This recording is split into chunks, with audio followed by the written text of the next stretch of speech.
There's a few stupid mistakes I made, and I'll go through them now. Still managed to stay in the top 15,000, which is alright. But around rankings is terrible, and I'll explain why. Because it was alright. So yeah, I should never have got rid of Jake Lloyd. It just kicked me in the ass this round. Should have got rid of Stewart instead. I thought Sydney would arrest Lloyd, but that was just my mistake there, and it's just cost me over 100 points, which would have probably put me 14,000 overall. So yeah, it's just cost me this round greatly, pretty much. That's probably pissed me off the most, and I could have at least grabbed some consolation with Walker, which I should have done instead. Kept Walker 60 instead of Murphy, because having Murphy on and it's just I was an idiot and just wasn't thinking at the time. Yeah, Laird did well, Short did well. Wiedering did okay, a bit disappointing, I guess. I mean, 94 was okay. 68 from Weirfield's crap. A lot of people have him anyway, but I don't think he's starting next year. Not starting him with him next year, that's for sure. It's been disappointing. He's had a few good games, but he's had a few really disappointing games too. Ridley, disappointing. A bit 80. I mean, better than Whitfield. Done better than Whitfield, but overall, but yeah, disappointing. Murphy, crap. Considering he did alright, okay last week. Yeah, this shouldn't have ever happened. I don't know what I was thinking. I mean, it's been unlucky having Stewart and Lloyd go out. Like I said, it should have got rid of Stewart and kept Lloyd, I guess. But sometimes you make stupid decisions, and that was one of them. And should just have Walker in and swapped out Walker with Stewart. With Murphy. Done the loophole there, but didn't work. Actually, that one wouldn't have worked anyway. Actually, it could have. Anyway, as for the vice and captain, I got it wrong. McRae did 113. It's not terrible, but it's not good for a vice captain option. You want at least 120. Over 130, you'll probably take. Yeah, disappointing, I guess. And the Bulldogs were disappointing as well. So he stopped after half time.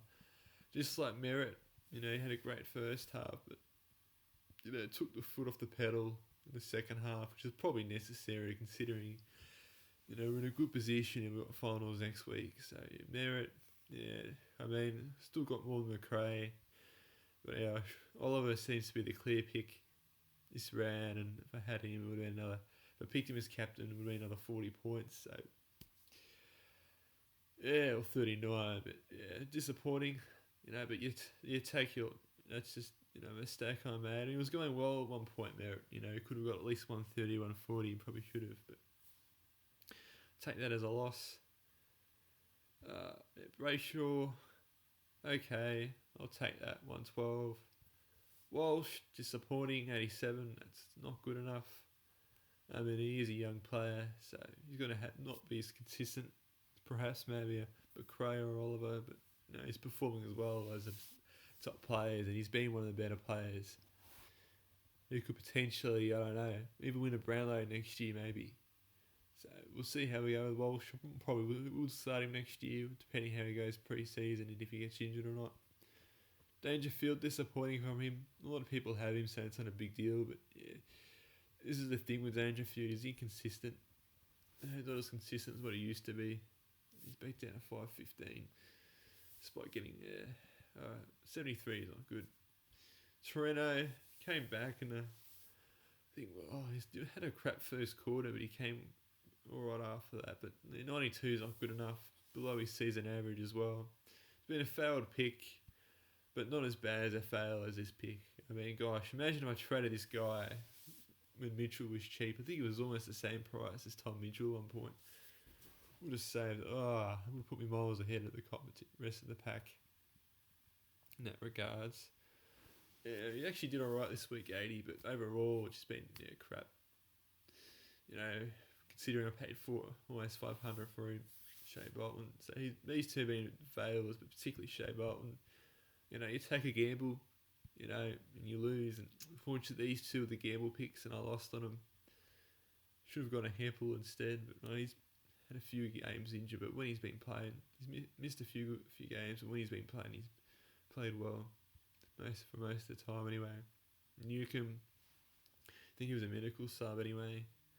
And Bianco, terrible. So, took the right option there with the midfield. It's probably where I've lost really Supercoach this year. It's just killed me, the midfielders. I'm going to focus that more on next year, I reckon. You know, it's just killed me having these two. And the midfield was just, unfortunately, it's failed really. The rucks here, great from Gorn. Excellent job. Him and Oliver at the same score. So if he took one of them two, you're laughing. Grundy, disappointing. So I don't know what's going on with Grundy. Gorn's done a little bit better the last few weeks. Grundy's just dropped off ever since that injury. So might have had another one good game since then, but he's just hasn't performed his best. I don't know if I'll start him. I'll probably pick Darcy over both of these two. Because Luke Jackson's eating up his role, and you've got Darcy Cameron and maybe even Max Lynch or their other ruckman might get more time. So we'll see how we go. Might pick Gorn over Grundy. We'll see how we go with the prices and where everything fits in. Reeves didn't get a game, so I mean it's not a big deal if you have these two in. Most people do. Dale, great score from him. Probably helped me keep my staying within the top 15,000. So Hawkins, a good score from him too. Happy with Dale Hawkins. You know, they did well. Kennedy, despite Hawkins had a crap last quarter, probably could have got 120, 130 if Geelong kept playing well, but yeah, this went missing in the second half, Hawkins, so particularly the last quarter, so he could have got a lot higher score because he was playing well in that second quarter, but pretty much got most of his points in that small period in the second quarter. So Kennedy, okay, I mean, I guess not the worst, but you know, that's what you're going to get with these players around this price. Did alright the last couple of weeks anyway. Hine, yeah, good score. Had a great first quarter, but it was steady after that.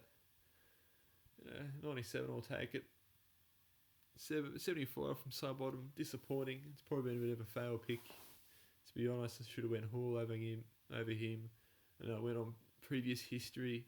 You know, Sidebottom obviously has a way better history, way better high scoring profile, but you know, the role, they both basically switched different roles. He went more of a forward, and Hall went more of a backman. So yeah, it's a silly decision in the end, but you know, it's a bit of a gamble. Briggs did well this week. Pretty happy with Briggs. 84 from him. Saved me this round, I guess, as well. Not having Zeeble, I mean, everyone's affected him by Zeeble, but having Briggs there as backup was great this round. It saved me from getting an absolute crap score. Overall, yeah, really getting rid of Jake Lloyd was basically put me in, on fire before the round even began. So got lucky last week, but this week I wasn't expecting to get 150, maybe 120. At most 130, but 150, it's his best score of the year, I think. So, yeah, I'm just not good. So, yeah, it's cost me. It's silly and not having Oliver as captain. And otherwise, it hasn't been too bad, but everyone else seems to be getting better scores, probably because of what I just discussed. Anyway, the good news is I'm still keeping the top 15k, but overall, it's just a crap week. So, anyway, that's it. Tough year. It's my first year really trying really hard at Supercoach, I guess. So, I mean, not the worst season, not the best, far from it.